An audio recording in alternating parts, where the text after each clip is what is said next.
Fortnite is free, Valorant is free, Clash of Clans is free, Genshin Impact is free, and yet together, analysts estimate these games have generated well over $50 billion in player spending. So who pays for games that cost nothing to download? Not most players. That is the trick. Free games do not need everyone to spend. They only need enough people to spend a lot. For most of gaming history, the deal was simple. You paid money, you got a game. Then smartphones made free-to-play global. Developers suddenly had access to billions of people, but even a small upfront price made many people stop before downloading. Free games did not have that problem. Free gets people through the door, then the shop waits inside. One of the most common tools in free-to-play games is virtual currency. You do not buy the item directly. You buy points first. Gems, coins, credits, V-Bucks, Valorant points. And once dollars become points, it becomes harder to feel what you are actually spending. You buy a pack of currency. The item costs a little more than you have, so you buy another pack.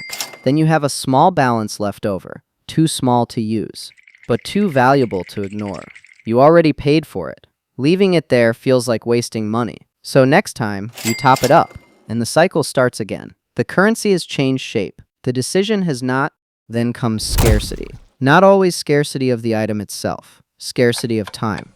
A skin is available for 3 days. A bundle disappears tonight. A special character leaves in 4 hours, 12 minutes, and 7 seconds. The timer does more than tell you when an offer ends. It makes waiting feel risky. People often hate losing something more than they enjoy gaining the same thing. Psychologists call this loss aversion. Game companies did not invent it, but free-to-play design gave it a timer, a shop, and a countdown. Here, in its natural habitat, the consumer sees an item they did not need yesterday, but now it is leaving tomorrow, and suddenly it feels essential. Then there is the Battle Pass. For many players, it is good value. That is exactly why it works so well. You pay once, then you unlock rewards by playing over the next few weeks or months. You do not need to play every day. But the more you miss, the more those unclaimed rewards start to feel like wasted money. The game is no longer only asking, do you want to play? It is quietly asking, are you going to let those rewards expire? At some point, a game designed for fun can begin to feel like an obligation with a deadline.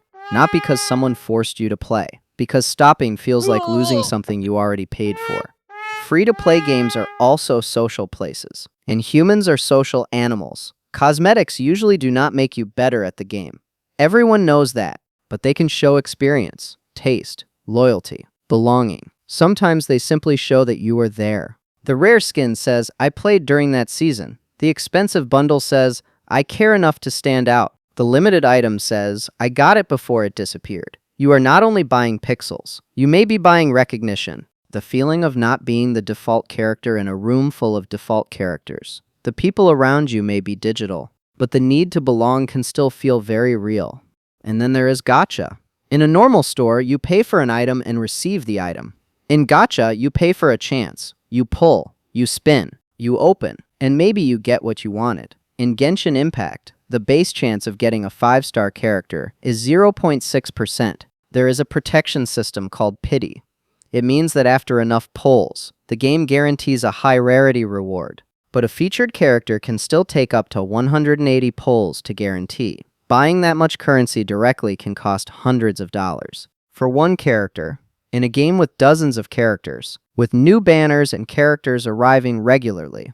This does not mean every player loses control. Many people spend carefully and enjoy the system. But chance changes the feeling of a purchase. You are no longer deciding whether an item is worth the price. You are deciding whether the next pull could finally be the one. Now we get to the part that makes the whole model work, the whale.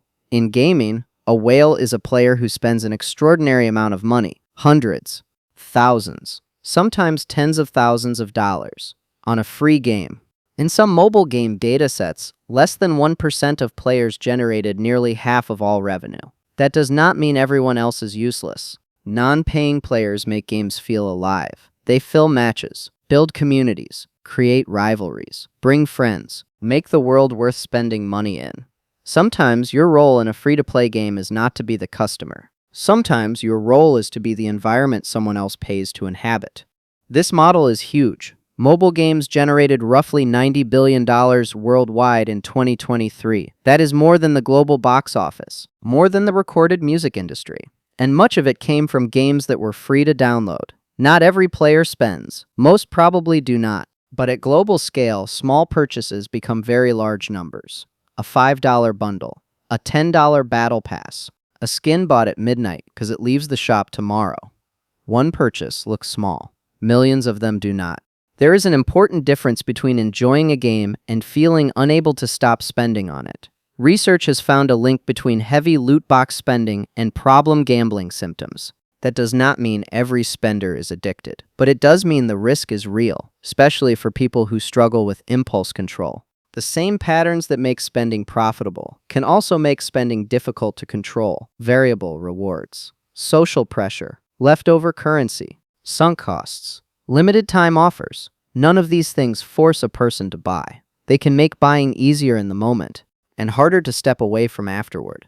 Spending money in a game is not automatically stupid. A game can be worth supporting. A skin can be fun. A battle pass can be good value. The question is simpler. Are you buying something because you truly want it, or are you buying relief from the feeling that you might miss it? Set a limit before opening the shop.